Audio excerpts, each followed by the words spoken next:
नमस्कार, आप देख रहे हैं PNI। इस विश्वसनीय न्यूज चैनल पर आपका बहुत बहुत स्वागत है। रविवार दिनांक 27/10/2024 को नेहरू युवा केंद्र संगठन युवा कार्यक्रम एवं खेल मंत्रालय भारत सरकार के निर्देश पर नेहरू युवा केंद्र गया द्वारा जगजीवन महाविद्यालय के BCA सभागार में नशा मुक्ति पर क्षमता निर्माण कार्यशाला का आयोजन किया गया, जिसमें महाविद्यालय के उप प्राचार्य डॉक्टर दीनानाथ, नेहरू युवा केंद्र के लेखा सहायक सह कार्यक्रम पदाधिकारी सुरेंद्र कुमार तिवारी, अखिल भारतीय विद्यार्थी परिषद के विभाग संगठन मंत्री पशुपतिनाथ जी एवं हिंदी विभाग के विभागाध्यक्ष डॉक्टर प्रदीप कुमार के द्वारा संयुक्त रूप से दीप प्रज्वलित कर इस कार्यक्रम का विधिवत उद्घाटन किया गया। इसके बाद बारी बारी से सभी वक्ताओं ने अपने अपने विचार रखे, जिसे वहां उपस्थित महाविद्यालय के छात्र छात्राओं ने बड़े गौर से सुना। इस कार्यक्रम में मंच का संचालन मैक्स अवस्थी ने किया तथा धन्यवाद ज्ञापन पवन मिश्रा के द्वारा किया गया। इस कार्यशाला में अमित कुमार, अनु कुमार, आयुष कुमार, रजनीकांत, ऋषि कुमार, शशिकांत कुमार, विशाल कुमार, नंदिनी कुमारी, शाश्वत कुमार, आदित्य राज, मुस्कान कुमारी, अनामिका कुमारी, संजीव कुमार सहित सैकड़ों छात्र छात्राएं उपस्थित थी। आइए देखते हैं वीडियो के माध्यम से। आज हम लोग जो अपने समाज का एक ज्वलंत समस्या है उसको लेकर के हम लोग यहाँ उपस्थित हुए हैं। नशा जब हम लोग शब्द सुनते हैं तो बड़ा अंदर से लगता है कि कुछ इस तरह का ये शब्द है जो युवा वर्ग के लिए अच्छा नहीं। वैसे तो सभी के लिए नशा नाश के समान है, लेकिन युवा वर्ग के लिए तो ये एकदम अभिशाप है। तो हम देखते हैं कि माँ बाप बच्चों को विद्यालय भेजते हैं पढ़ने के लिए। जब बच्चे स्कूलिंग पूरा करते हैं तो कॉलेज में आते हैं। यहाँ आने के बाद उनका पूरा वातावरण चेंज हो जाता है और यहाँ नए रूप में यहाँ अपने को पाते हैं। उनके नए दोस्त होते हैं और उन दोस्तों के साथ वे अपने आप को मिक्सअप करते हैं। फिर यदि उनकी दोस्ती अच्छी है तब तो उनको अच्छा प्लेटफॉर्म मिलता है, लेकिन यदि उनको अच्छी दोस्ती नहीं होती है तो कभी वे सिगरेट पीते हैं, कभी दारू पीते हैं, हीरोइन पीते हैं, गांजा पीते हैं, चरस पीते हैं, क्या क्या मतलब जितने भी नशा के जो सामान हैं उनका शौकिया वे लोग पहले इस्तेमाल करते हैं। पहले हम ये जानते हैं कि नशा शौक से शुरू होता है। शौक से यदि उसका दोस्त कोई उसको ले रहा है तो वो भी उसको ऑफर करता है कि अरे इसको लीजिए ना, अच्छा है। फिर वह उसको लेता है और तब धीरे धीरे उसका आदी हो जाता है। और एक समय ऐसा आता है कि जिस उद्देश्य के लिए माँ बाप उसको शहर में भेजते हैं वह उद्देश्य पूर्ण नहीं हो पाता है और वह अपने मार्ग से भटक जाता है। इसी भटकाव को दूर करने के लिए नेहरू युवा केंद्र संगठन भारत सरकार के द्वारा जिले के सभी युवाओं को ये प्रेरित करने के लिए यह कार्यक्रम आयोजित किया गया है कि नशा नाश का जड़ है और हमें कभी भी इसके गिरफ्त में नहीं आना है। वाकई ये जो पहल है खास करके नशा मुक्ति के संबंध में, ये हम जानते हैं कि बिहार में खास करके जो हमारा राज्य है उसमें शराबबंदी है, मतलब ये कि हम नशा नहीं करेंगे। लेकिन आखिर क्या कारण है कि फिर भी हम युवा या फिर जो युवा हैं वो किसी न किसी तरीके से उसकी लत में है, उसकी चपेट में है? क्या वजह हो सकती है? मैक्स ने जो आखिरी सवाल छोड़ा है कि मैं उन्हें व्यक्तिगत रूप से जानता हूं और वो फिर भी नशा करने में संलिप्त है, उनको मैं कैसे क्या करूं? देखिए, सबसे बड़ी बात यह है, कोई भी किसी को नहीं समझा सकता। मैं अगर आपको समझाना चाहूँ नहीं समझ सकते आप, कोई मुझे अगर समझाना चाहे नहीं समझ सकता, क्योंकि मन के हारे हार है, मन के जीते जीत। अगर मन से आप नहीं चाहेंगे तो सवाल ही पैदा नहीं होता कि आप किसी चीज़ के प्रति सतर्क हो जाएं, फिर जागरूक हो जाएं। बात करना एक पहलू तो हो सकता है, बहुत ज़रूरी भी है, क्योंकि हम जागरूकता का जब हम प्रचार प्रसार करते हैं तो उसमें बातचीत का बहुत बड़ी अहमियत होती है। लेकिन साथ में ये भी कि जब तक हम नहीं चाहेंगे तब तक कुछ भी नहीं हो सकता। ना की दवाई तो अस्पताल में भी नहीं मिलती, पता है ना आपको। अच्छा, नशा जिसके बारे में मैक्स ने बड़ी कमाल की बात कही, नशा सिर्फ नकारात्मक बात है नहीं, ये शब्द बड़े अपने आप में कमाल का शब्द है। इसमें इस शब्द पे आपको कोई फिल्मी गाना याद आ रहा है क्या? कुछ है? बिल्कुल। और भी कोई है? सर ने बहुत कमाल का बोला कि नशा शराब में होता तो नाश की बोतल, और बड़ा कमाल का कई फिल्मी गाने में इस तरह कई शब्द का इस्तेमाल हुआ है। मुझे पीने का शौक नहीं, पीता हूँ गम भुलाने। नहीं, नशा शब्द आना चाहिए, नशा नहीं है इसमें। और कोई है जिनमें नशा का, नशा ये ... प्यार का नशा है, कुछ ऐसा है, सुना है आपने? ये बहुत तरह से, देखिए होता क्या है ना, इसको ग्लैमराइज किया गया। मैं कहना ये चाह रहा हूँ कि इस शब्द को, इसके प्रति जो समाज का जो मुख्य धड़ा है, जहाँ से हम प्रत्यक्ष तौर पे प्रभावित होते हैं, उसको ग्लैमराइज किया गया, उसको बढ़ा चढ़ा कर दिखाया गया है। और ये दिखाया गया है कि व्यक्ति, जैसे अभी कहा ना कि टेंशन, ये टेंशन शब्द भी उसी ग्लैमर का एक हिस्सा है, जहाँ तक मुझे ऐसा लगता है। देखिए, बड़े शहरों में तो ये ठीक है कि भाग दौड़ बहुत है, उठा पटक बहुत है, ज़िंदगी में संतुलन नहीं है। लेकिन हम छोटे शहर वाले, क्या यहाँ भी भाग दौड़ है? क्या यहाँ भी उठा पटक है? क्या हम सचमुच में असंतुलित जीवन पद्धति अपना रहे हैं? मुझे लगता है कि हमने नकल किया। अगर मैं बात करूं गया शहर की, तो गया शहर में जीवन की पद्धति क्या है, जीवन का ढंग क्या है, जीवन का ढर्रा क्या है? अभी बहुत ज़्यादा भागदौड़ पे यहाँ मुझे नहीं लगता। मैंने उनसे पूछा कि क्या ड्रीम है आपका, क्या क्या शौक है, तो लोग ऐसी इच्छा भी रखते हैं कि एक बार हमको टेस्ट करना है कि आखिर कैसा होता है सब नशीला पदार्थ टेस्ट करना। मतलब ये एक ड्रीम है उनका, एक शौक है, ये भी एक पार्ट है लाइफ में। तो बहुत सारी ऐसी चीज़ें होती हैं। अगर आप यही सोच के चल रहे हैं कि आपको लाइफ में सब कुछ करना है, तब तो फिर बहुत सारी चीज़ें, आप चोरी से लेके, डकैती से लेके, मारपीट से लेके, मर्डर से लेके सब टेस्ट करके देख सकते हैं कि करने के बाद कैसा होता है। लेकिन बहुत सारे लोग ऐसे हैं जो खुद बताते हैं कि मेरा शौक है कि एक बार तो जीवन में मतलब टेस्ट करना है, देखना है किस प्रकार से है, कैसे। दीनानाथ सर के सामने, प्रदीप सर के सामने मेरे जैसे सामान्य विद्यार्थी को बोलना कितना सही है, कितना गलत है, कितना हम ऑथेंटिक बात कर सकते हैं, ये अपने आप में समीक्षा का विषय है। मगर मंच ने मुझे जो समय दिया है, उस समय के आधार पर आज युवाओं में नशा का लत कहाँ से आ रहा है? ये नशा क्या मानसिकता है? नशा क्या जागृति है?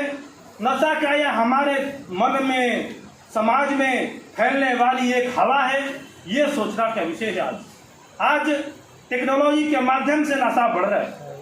सर ने बताया कि नशा बहुत अच्छा शब्द है, मगर नशा किस क्षेत्र में है, मेरा वो उद्देश्य देखना पड़ेगा। आज युवाओं के दिशा देने वाला कौन है? आज युवाओं को आइडियल है कौन? क्या खाओ खा कर और सदाबहार तिरंगा ऐसा और सिग्नेचर के पान बहार के टीवी पर ऐड देने वाले ऐसे लोग हमारा आइडियल है क्या? जो फिल्म में बढ़िया शराब पीते हैं, सिगरेट पीते हैं, वो हमारा आइडियल है क्या? क्या हमारा स्वामी विवेकानंद आइडियल है क्या? क्या हमारे कोई यूनिवर्सिटी के प्रोफेसर हमारा आइडियल है क्या? जो समाज में अच्छे कार्य कर रहे हैं वो हमारा आइडियल है क्या? नहीं। हमारा आइडियल कौन है? तो देखने में आता है कि हमारा शाहरुख खान, अक्षय कुमार, जो पान बहार के, तिरंगा के, गुटखा के, नशा का जो प्रचार करे वो हमारा आइडियल है। वही हमारा, उसी के जैसा बनना है, उसी के जैसा मेरा शर्ट होना चाहिए, वैसा मेरा बॉडी होना चाहिए, वैसा मेरा चलने वाला कैट वॉक करते वैसा होना चाहिए। मेरा आइडियल क्या है, ये समाज में ये जानने की जरूरत। जिधर जवानी चलती है उधर जमाना चलता है। आप सबको चलना पड़ेगा, आप लोगों को आगे बढ़ना पड़ेगा। केवल भाषण के माध्यम से नहीं तो व्यवहार के, आचरण के करना पड़ेगा। हम अपने भाइयों को, बहनों को, अपने क्लासरूमों को, केवल आपको पूरे भारत के बदलने की जरूरत नहीं है। केवल अपना क्लासरूम अगर बदल सकते हैं तो वो बदलने का प्रयास करिए, तब जाके पूरा भारत बदलेगा। अगर आपको बदलना है तो अपने परिवार के सभी सदस्यों को बदलिए, तब भारत बदलेगा। अगर बदलना है तो अपने आप को बदलिए, तब भारत बदलेगा। आप पूरे भारत को बदल नहीं सकते। नेहरू युवा केंद्र के तत्वावधान में आयोजित नशा मुक्ति पर क्षमता निर्माण कार्यशाला में आकर हमें अपार हर्ष हो रहा है। गागर में सागर भरने का काम किया है हमारे वक्ताओं ने। लेकिन अभी जब मैं पशुपतिनाथ जी को सुन रहा था तो मुझे लगा कि नशा तो लगता है कि हमारे संस्कृति को ही विलुप्त कर देगा।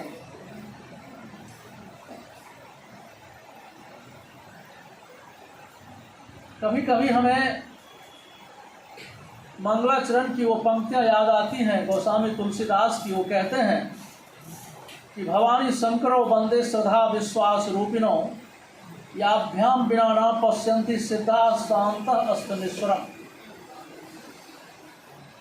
कहते हैं कि ये भवानी भवानी भवानी जो है दिल को रिप्रेजेंट करती है, शंकर माइंड की।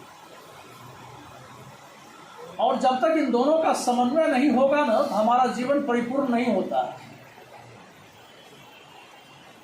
जवाहरलाल नेहरू की भी यही धारणा थी। उन्होंने कहा कि थॉट और एक्शन के बीच समन्वय बहुत आवश्यक है। हम क्या सोच रहे हैं, हम क्या सोचते हैं, उसका व्यापक प्रभाव हमारे आचरण पर पड़ता है, हमारे चरित्र पर पड़ता है। कुछ करने के पहले ये सोचो कि हम क्या करने जा रहे हैं, उसके क्या कंसिक्वेंसेस होंगे, उनका क्या दुष्परिणाम होगा या परिणाम होगा। उसको जब हम सोचने लगेंगे तो हमें एक सार्थक विचार हमारे अंदर आ जाएंगे और उसके द्वारा हम गलत राहों से अपने आप को मुक्त कर सकेंगे। मुझे स्मरण आता है कि हमारी जो ये सभ्यता और संस्कृति है, ये हमारा जो अपना अतीत है, गौरवशाली अतीत है, उसका प्रभाव हमारे चरित्र पर पड़े, इसके लिए हमें सोचना पड़ेगा। आज क्या है, अब जैसे मैक्स ने कहा कि IIM के छात्र काफ़ी प्रेस्टिजियस इंस्टीट्यूशन में पढ़ते हैं लेकिन वो नशा करते हैं, वो वेस्टर्न कल्चर को अपनाते हैं। और वेस्टर्न कल्चर जो है कभी हमारे हित में हो ही नहीं सकता। तो वेस्टर्न कल्चर का जो एक प्रभाव, एक मॉडर्नाइजेशन जो हो रहा है, हमारी संस्कृति के साथ साथ जो उसका तारतम्य स्थापित हो रहा है, वह काफ़ी जो है एक संवेदनशील मामला है। उस पर विचार करने की जरूरत है। हम एडवांस वेशभूषा से नहीं होते हैं, अपने विचार से एडवांस होते हैं, अपने चरित्र से एडवांस होते हैं। और जब हमारा चरित्र अच्छा होगा, हमारी सोच अच्छी होगी, तो हमारा कैरेक्टर अच्छा होगा। ये आप लोग बहुत सुनते हो, जैसा गांधी जी ने ही कहा था कि if wealth is lost nothing is lost, if health is lost something is lost, and if character is lost everything is lost. तो कैरेक्टर जो है आपका, ये कैरेक्टर कैसे लॉस होगा? आप नशा में जाएंगे तो आपका चरित्र लॉस होगा। ये जो विषय है, ये विषय बहुत गंभीर विषय है, इस पर डिबेट की काफ़ी आवश्यकता है। अब हम अपने थॉट्स को रिविजिट करने की कोशिश करें। नशा लाइए, अपने आप को बदलने का नशा, अच्छा कर्म करने का नशा,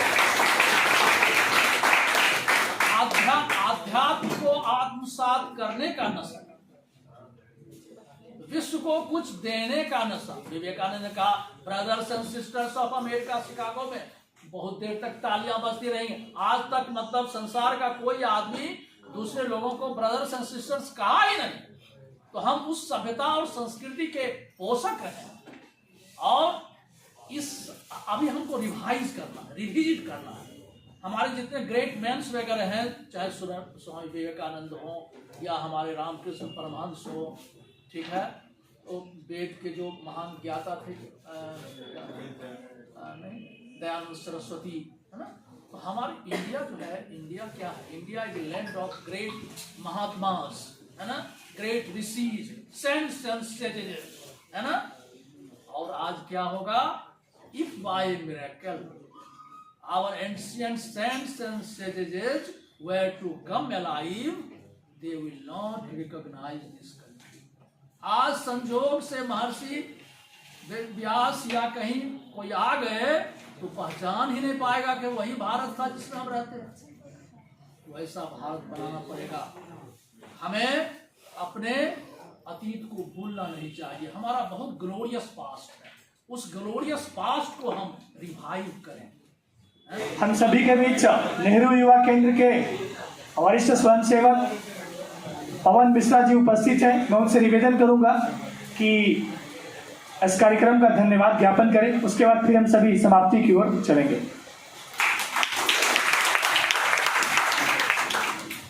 धन्यवाद महक जी। भारत माता की, भारत माता की, वंदे वंदे। आज इस नेहरू युवा केंद्र कार्यक्रम में मंच पे उपस्थित इस महाविद्यालय के उपाचार्य आदरणीय डॉक्टर दियानाथ सर, आपका सर मैं सादे हृदय तल से आभार प्रकट करता हूं कि आप इस आज छुट्टी के दिन में भी आपने इस कार्यक्रम के लिए हम युवाओं के लिए अपना समय निकाला। इस कार्यक्रम में मंच पे उपस्थित हिंदी विभाग के विभागाध्यक्ष आदरणीय प्रदीप सर, मैं आपका धन्यवाद ज्ञापन करता हूं कि आप इस कार्यक्रम में अपना बहुमूल्य समय दिए। इस कार्यक्रम में उपस्थित नेहरू युवा केंद्र के ऋण कहे जाने वाले हम सभी का अभिभावक आदरणीय सुरेंद्र कुमार तिवारी सर, मैं आपका कोटि कोटि आभार एवं धन्यवाद देता हूं कि आप इस कार्यक्रम में आज छुट्टी के दिन भी आपने बहुमूल्य योगदान दिया। इसके लिए आपका कोटि कोटि धन्यवाद। आज के इस कार्यक्रम मंच पर उपस्थित अखिल भारतीय विद्यार्थी परिषद के विभाग संगठन मंत्री भाई पशुपतिनाथ पन्नू जी, आपका भी बहुत बहुत धन्यवाद। आप अपने बिजी शेड्यूल में से भी आपने आज समय निकाला, इसके लिए आपको कोटि कोटि धन्यवाद। एवं इस सभागार में उपस्थित मंच के संचालन कर रहे भाई मैक्स अवस्थी जी, आपका भी मैं धन्यवाद अर्पित करता हूं कि आज आपको टेकारी जाना था, लेकिन आपने मेरा एक निवेदन पे आप प्लान कैंसिल कर दिया और इस कार्यक्रम के आयोजन में एक बहुमूल्य योगदान दिया। इस कार्यक्रम में उपस्थित भाई भानु, विशाल, रजनीकांत जी, ऋषु, शशिकांत, हर्षित, आयुष जी, बहन नंदिनी, आप सभी का भी कोटि कोटि धन्यवाद। आपने इस कार्यक्रम को सफल बनाने में अहम भूमिका निभाई। एवं आज छुट्टी के दिन भी 2 घंटे तक में धैर्य बनाए हुए सभी अतिथियों का आपने बातों को सुना और आपने एक नशा के प्रति जागरूक होने का कार्य किया। इसके लिए आपने छुट्टी के दिन समय निकाला, इसलिए आप सभी उपस्थित छात्रा बहने एवं बंधुओं का मैं हार्दिक धन्यवाद एवं आभार प्रकट करता हूँ। बहुत बहुत धन्यवाद।